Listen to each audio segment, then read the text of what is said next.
And then last case 231700084, I show on August 31st, 2022. An individual reported her friend Krista was overdosing on fentanyl. Officers tried to, or did administer Narcan, I should say. She responded briefly. Officers observed blue circular pills. The pills were believed to be oxycodone laced with fentanyl. They also observed more pills, and they found a brass 45 caliber round that was a cause of a damage to a bathroom doorway. Is that correct, ma'am? Yes. Anything you want to say about the offense? It just scares me because I just feel like I could put like my family, and I obviously I have a really good strong support system, and with me overdosing and with my addiction, I feel like I could put a lot of affect a lot of people by my use, and so yeah. Okay. And we are about to watch the parole hearing out of Utah for what is really a serial offender. Now, her full term date is 2028, so 4 years is riding on this parole hearing. I'll let you know the results at the end. All right, we are on the record. Today's the time and place set for an original hearing for Miss Krista. Can you say your last name so I don't say it incorrectly, ma'am? Armio? Armio? Okay. Offender number 243976. Is that you, ma'am? Yes. My name is Kelly Perry. I'm a hearing officer with the Board of Pardons and Parole, and I'll be conducting your hearing today. Just so you know, the way our camera is my face, you'll probably see the side of my face the whole time. I am looking at you. It's just how the camera is positioned. I will also be making notes the whole time. I'm just making notes of everything we're talking about. I don't want you to think I'm not listening, okay? Okay. All right. As this is an official proceeding, I do need to swear you in, so if you could please raise your right hand. Do you swear or affirm that the testimony about to give, it's the truth, the whole truth, and nothing but the truth? Yes. Okay. Did you receive 7 days written notice of today's hearing, ma'am? Yes. Did you receive your blue disclosure packet? Yes. And you don't have to have your hand up anymore, just so you know. Okay. Did you have a chance to review that blue disclosure packet? Yes. Are there any errors or corrections I should know about in that blue disclosure packet before we begin today? No. So just to kind of tell you how today's going to go, ma'am, I'm going to go over procedurally how we got to this hearing. I will go over your offenses. I'm going to give brief descriptions, obviously the longer versions was part of that blue disclosure packet. But I'm just going to go over a brief description of each one of them. I'll go over institutional behavior and programming if you were released, what that would look like. And then at the end of the hearing, if you have further questions or comments, let me know, okay? Okay. So it looks like a special attention happened in September of last year. The board continued the hearing till now. They noted that they expected you to complete all available and recommended residential substance use treatment and to remain case action plan compliant. In an earned time credit decision in September of last year, it was noted that you completed the Tooele County Substance Use Treatment Program. Does that all sound procedurally correct, ma'am? Yes. Okay. In regards to your first case, I show 2119-02148. I show on August 24th, 2021. Krista was seen by witness with a co-defendant. Is it Miss Duran? I apologize, or Mr. Duran? Yes. Okay. Placing items into a stroller at a store. She stated she had stolen a backpack from Ross. Is that correct, ma'am? Yes. Anything you want to say about the offense? No. Okay. How do you still have contact with your co-defendant? No.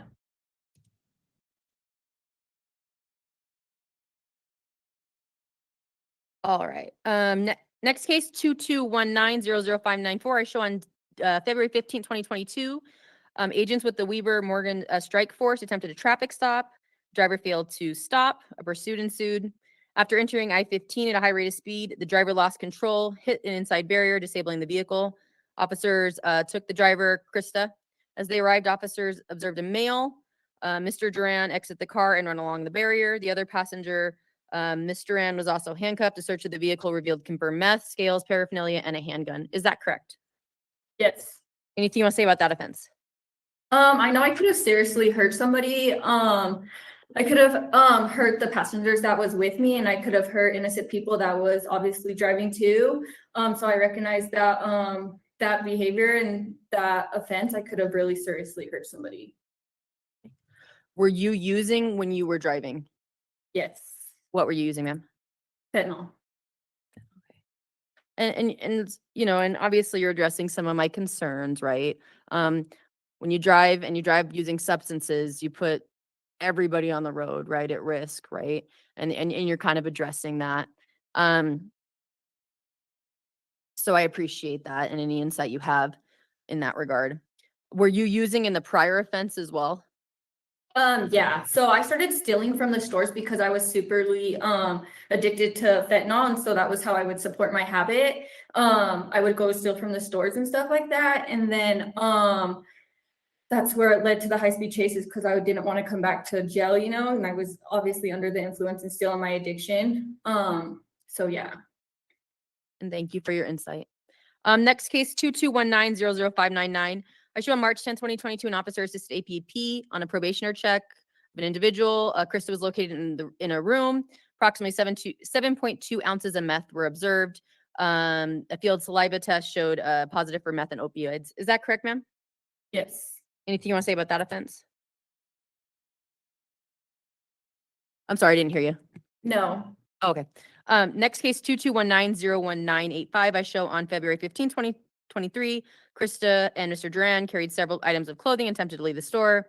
They had clothing thrown at them, thrown at one of the employees and threatened violence. The video surveillance showed Royal ball his hand into a fist and make a flinching motion towards an employee. Is that correct, ma'am? Yes. Anything you want to say about that offense? I think I just need to be really aware of the people I hang out with and who I surround myself with because, like I said on the other one, we put a lot of people at danger, even the employees and even the customers that could be shopping at the store. So I recognize all that too. And you don't have any contact with the co-defendant in this one either? No. Okay. No.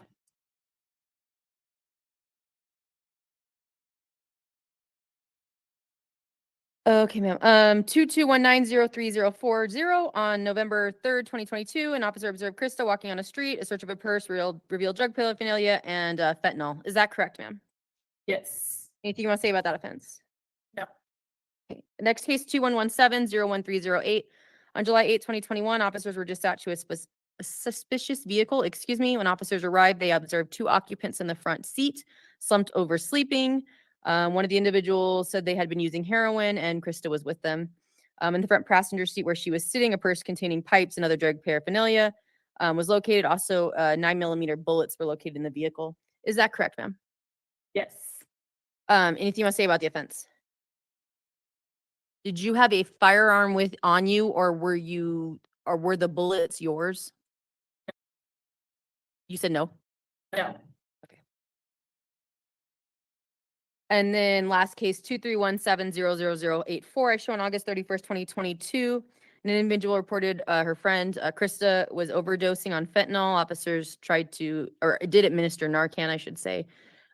She responded briefly. Officers observed blue circular pills. The pills were believed to be oxycodone laced with fentanyl. They also observed more pills. And they found a brass .45 caliber round that was a cause of a damage to a bathroom doorway. Is that correct, ma'am? Yes. Anything you want to say about the offense? It just scares me because I just feel like I could put like my family and I obviously I have a really good strong support system. And with me overdosing and with my addiction, I feel like I could put a lot of affect a lot of people by my use. And so yeah. Okay. And I, like I said, appreciate your insight. So it sounds like things maybe have changed since this time. Is that fair? Yes. Okay. So what's changed? A lot's changed. I think I've realized that like my support system and who's there for me. And so since I've been in Tooele County, I started the program in like January of 2023. Substance use program? Yes, and I finished the program and now I'm the section lead coordinator where I teach like life skill classes and I help run the program here in Tooele County. And That's very good. I've been working here for it's been like almost 14 months, I would say. I've been a janitor here working. And I feel like I've gained some really good skills and some coping skills. So if I am granted parole, I could use those when I get out to be better and do better. So you said you learned some skills. Tell me about what skills did you learn? So I've learned some like it's okay to ask for help when I'm not okay. for sure, like, be aware of my surroundings and who I surround myself with. I'm gonna think of like the consequences before I act, for sure. And if I'm in a bad scene, I'm gonna make sure I get myself out of it. And for sure, like, I'm just gonna stay connected with my family that's been there here the most through everything. So for clarification, so was your family not involved previously, and that's one of the changes that you have is now they're involved? Well, so my grandma's raised me since I was 6 months old, and she's always been like a part of my life, you know? But I kind of pushed her away with my drug use. And I've kind of like distanced myself and didn't talk to them, you know? But now I've kind of built like a relationship with them where I feel like I'm comfortable going to them and they know like everything I've been through, where before I wouldn't have told them like I OD'd. I went on a high-speed chase, like I kept all that from them, but I feel like now I'm really open with them about everything and letting them know my fears and what I'm worried about and like what I need help with. And I think it's super important that I stay in aftercare when I get out. So I got like an IOP set up. It's called Waiver Recovery. And I'm gonna stay connected with like my sober community and my positive influences. And then I have therapy set up once a week with Weaver Human Services. So I think it's super important that I stay in therapy because I do therapy once a week here still. And then I for sure want to get on the Vivitrol shot. Okay. And ma'am, I appreciate what you're telling me. It sounds like you really thought a lot about it, right? You've thought about what kind of treatment you want in the community. You've thought about exactly, you mentioned the Vivitrol shot. That's something you want to pursue. You've taken classes, substance use treatment. I would note your completions. You've completed MRT, moral recognition therapy. So it sounds like you've thought about what you want to do moving forward, which is good. I would also note you have no disciplinary violations, ma'am, which is really good. Regarding your release plans, I show that you would like to live with your aunt or grandmother in Ogden and work in customer service. Is that still the plan, ma'am? Yes. I would also note the board received a letter of support. I reviewed that letter and it is part of the file, okay? Okay. Ma'am, those are all of my questions. From here, I'm a hearing officer. I make recommendations. The board ultimately decides. They're made up of 5 members. 3 of them have to come to one decision. That's the decision of the board. You should get that in writing within 2 to 4 weeks. I make note of your guideline, ma'am, which is 27 months or December 10th, 2024. The best way to think of that's a suggestion. The CCJJ, Commission on Criminal Justice and Juveniles, issued them. They're based on a number of factors, obviously one of them being your offenses. The board can go below that date, above that date, the same date they ultimately decide, just so you know, okay? And I showed the expiration of your sentence, meaning the longest time the board could have jurisdiction over you, assuming no other offenses, is March 22nd, 2028. Do you have any closing comments or questions for myself or for the board, ma'am? No. Okay. Well, I appreciate you attending this hearing and all of your comments. I've made notes of all of them. We'll go ahead and conclude. Thank you. Thank you. So they granted parole, and she'll be paroled September 10th, 2024, which was 2 months from the date of that hearing. And good on her. It was a month before the recommended date and 4 years before her full term date. Now, I think personally, prison was probably the best thing for her. Probably saved her life. You saw what was happening. I mean, I can just picture it. If you're a true crime person, you probably saw the judge that just said, you know what? Enough is enough. Like, I can picture it now, the judge saying, no, there's no more probation for you. There's no more jail for you. It's prison for you. And she seems to have done great. No mention of write-up. She's taking the programs. She's teaching the programs. She wants to take the Vivitrol shot, which is, in my opinion, like, I've covered over 3,000 parole hearings. I got a second channel out of Louisiana. I think we've seen 3 or 4 people come up and say, that's my plan. That's what I'm going to do when I get out. Now, these parole hearings are a little different than what I'm used to covering. Oftentimes we'll see someone say, well, this is what I'm going to do when I get out. I'm going to go to 30-30. These are who my sponsors are going to be. This is my plan. And I didn't really see that there. And I'm really hoping that she can keep her head on straight and stay focused, because there is one thing that I've seen from watching all the other, my favorite YouTubers, is the big danger of getting out of prison is that if you do fall back to your habits, if you do make one mistake, it can sometimes be your last, because you lost that tolerance that you had built up. You go and you take the dose that you were accustomed to, and that's it. So there's a big danger to that too.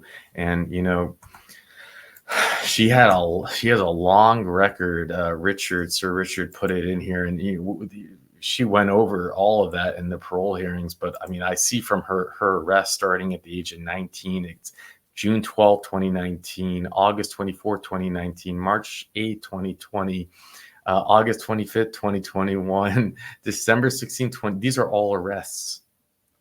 March 10th, 2022, August 13th, 2022, November 3rd, 2022. And finally, they said, enough is enough. She's not even 24 years old yet.